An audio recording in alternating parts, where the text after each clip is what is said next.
Shooting set ಅಲ್ಲೆಲ್ಲ ಹೆಂಗಿರ್ತಿದ್ರಮ್ಮ? ಯಾಕಂತಂದ್ರೆ ಒಂದಷ್ಟು ಹೊಸ ತಂಡಕ್ಕೂ ಈಗ ಒಬ್ಬೊಬ್ರು ಕೂಡನು ಆಡ್ ಆನ್ ಆಗ್ತಾ ಇರ್ತಾರೆ. ಹೊಸಬ್ರು ಬರ್ತಾ ಇರ್ತಾರೆ. ನಿಮ್ಗೆ ಹೆಂಗ್ ಅನ್ಸುತ್ತೆ ಅಂತ?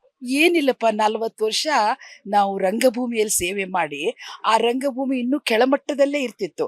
ಅಂಥದ್ರಲ್ಲೇ ನಾವು ಬದುಕಿ ಬಂದಿರುವಾಗ, ಇಲ್ಲಿ ಬರ್ತಿದ್ದಂಗೆ ಕಾಫಿ ಕೊಡ್ತಾರೆ, ಬರ್ತಿದ್ದಂಗೆ ತಿಂಡಿ ಕೊಡ್ತಾರೆ. ಅಮ್ಮ ನೀವು ಇದು ಏನು ರಿಲ್ಯಾಕ್ಸ್ ಮಾಡ್ಕೊಳ್ಳಿ ಅಂತ ಗ್ಯಾಪ್ ಕೊಡ್ತಾರೆ. ಸೊ ಹಂಗಾಗಿ ಖುಷಿ ಆಗುತ್ತೆ ನಂಗೆ.